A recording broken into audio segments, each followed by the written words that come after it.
Hi, Assalamualaikum. My name is Natasha binti Muhammad Riza and student number 2022-988-261. Now, I will present it about Enron Corporation. Enron began as the Northern Natural Gas Company organized in Omaha, Nebraska in 1930 by three other companies. The three companies, North American Light and Power Company and United Light and Railway Company, each hold 35% interest in the new company, while Lone Star Gas Corporation has the remaining 30%. The business was established a few months after the 1929 stock market crash. Customers were first hesitant to learn more about using natural gas as a heating fuel, but due to its low cost, it was embraced even in challenging economic times. When building its pipeline system, the new corporation had an easy access to cheap labor thanks to the high unemployment rate of the time. As a result, Northern prospered in the 1930s because just 2 years after its formation, it was able to expand the system capacity and bring the first natural gas supply to the state of Minnesota. Northern was admitted to the New York Stock Exchange this year. This is because the Natural Gas Act of 1938, which led to the creation of the Federal Power Commission, which has the responsibility of regulating the growth and development of the natural gas business, brought about changes in the regulation and ownership of the North in the 1940s. The northern section of United Light and Railway was then sold to the general public in 1941, while Lone Star Gas divided its interest among its owners in 1942. Furthermore, North American Light and Power held on to its ownership until 1947, at which point it made the stock available to the general public, paving the way for Northern to list on the New York Stock Exchange that same year. Prior to 1918, Northern had established partnership with supply and marketing business for the Alaska Arctic Gas Pipeline. The eastern leg of the Alaska Pipeline was then built by a collaboration for Energy Corporation, with Northern Plains Natural Gas serving as the managing partner, starting in 1918 and finishing in 1982. At that moment, it became apparent that it would be exceedingly expensive to transport Alaska gas to the lower 48 states, but the built-in pipeline had already established a crucial connection between Canada gas supply and the U.S. mainland. After that, in 1980, Northern changed its name to Internorth Incorporation. Internorth, meanwhile, was involved in a takeover conflict this year while attempting to expand through acquisition. Cooper, however, saved Crosshill from Internorth's aggressive offer, and in January 1981, Cooper acquired Crosshill.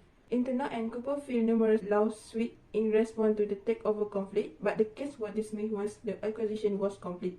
Enron was established by Kenneth Lay in this year through the union of two natural gas transmission firms, Houston Natural Gas Corporation and Internorth Incorporation, Enron Corporation.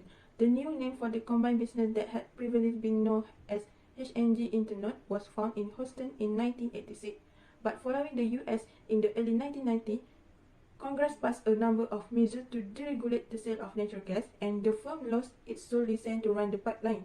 Enron changed into a trader of energy derivative contracts, acting as a middleman between natural gas producers and their clients. Through trading, producers were able to lower the risk of fluctuation in energy prices by determining the selling price of their product through contract negotiated by Enron, but at a cost. Under Skilling Guardians, Enron quickly gained control of the market for natural gas contracts and started making substantial gains on its trading. Enron growth was fueled by the expanding market in the 1990s, which also contributed to its quick expansion. Enron started construction on its first foreign power plant at Teesside, England in 1991, and it eventually grew to be the biggest gas-fired cogeneration facility on the entire planet. Following that, Enron constructed power plants in both developed and underdeveloped nations, including Italy, Turkey, Argentina, China, India, Brazil, Guatemala, Bolivia, Colombia, the Dominican Republic, the Philippines, and others.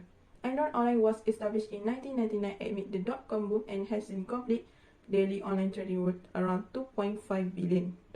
So, this is the chronology of Enron's corporation from 1930 until 2001. In 1930, company formed as Northern Natural Company in Omaha, Nebraska. In 1947, company is listed on New York Stock Exchange. In 1918, company name is changed to Internorth Incorporation. In year 1985 until 1986, the company merged with HNG Corporation and company name changed to Enron. And in year 1991 until 1999, Enron began overseas expansion and launched Enron Online. And lastly, in year 2001, Enron filed for bankruptcy. So now, I will discuss more what condition that made Enron file bankruptcy.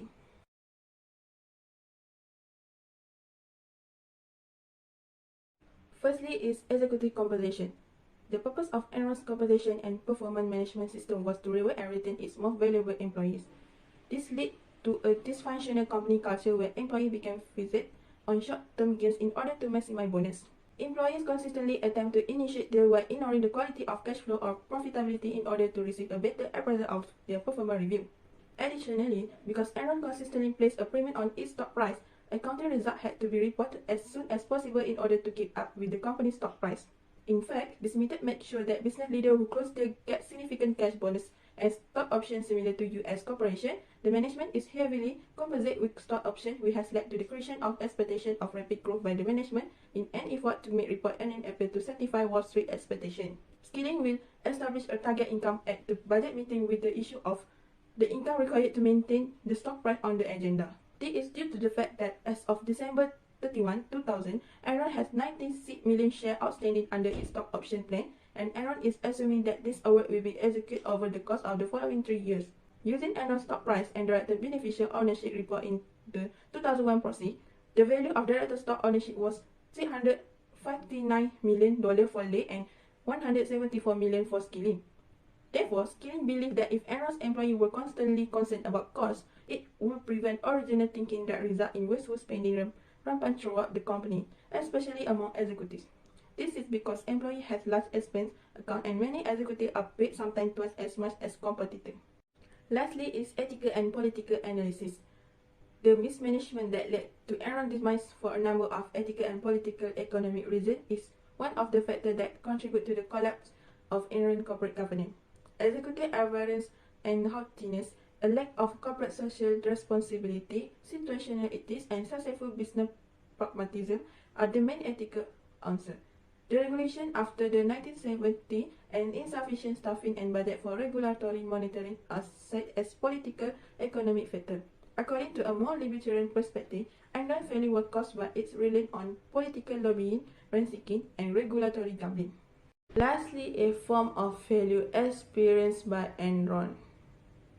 First, investor confidence declines. They appoint Greg Worley, President and COO of Enron Wholesale Services, to succeed Skilling as President and COO of the entire firm in late August 2001, as his company's stock continued to decline. Additionally, he appointed Worley and Mark Frevert to post in the chairman office and named Mark Frevert vice chairman. According to several observers, Enron investors required great confidence not only because the company operation was challenging, if not impossible to grasp, but also because it was challenging to accurately characterize of the company in financial statement. This is because hidden position and tax technical account for a considerable portion of the business complexity. Unfortunately, late effort appeared to have had little impact because by September 9, a well-known hedge fund manager claimed that Enron stock was trading under a cloud, making it difficult for Wall Street to make accurate assessment due to Skilling's abrupt departure and the company's opaque accounting records. Enron stated its plan to start the process of selling off its low-margin asset in favor of its coal gas and power trading business less than a month after the September 11 attack. Bankruptcy. Two of Enron's worst-case scenarios materialized on November 28 in 2001. On Watson's recommendation, the Diligent Board tore up the merger agreement when the credit rating agency all reduced Enron's credit rating to junk level. All this worry about Enron's liquidity and warning business ultimately proven unfounded because the company had little money to even cover its very last debt, not to mention the stock price which crashed. The losses sustained by the creditor of Enron and other energy trading companies, which totaled several percentage points, had systemic effects. Within 24 hours, there was widespread suspicion that Enron might be forced to declare bankruptcy. According to estimates, Enron has liability totaling over $23 billion from unpaid loans and secured loans. The bankruptcy of Enron appeared to have caused a significant loss for JP Morgan Chase in particular. By the conclusion of the working day on November 30 in 2001, it was obvious that Enron was running out of options. The parent company of Enron's activity in continental Europe, Enron Europe, filed for bankruptcy on that day. The following evening, December 1, when the board unanimously decided to file for Chapter 11 protection, other Enron companies followed suit. Thousands of employees were given 30 minutes to leave the building on the day Enron filed for bankruptcy and were instructed to pack the possession.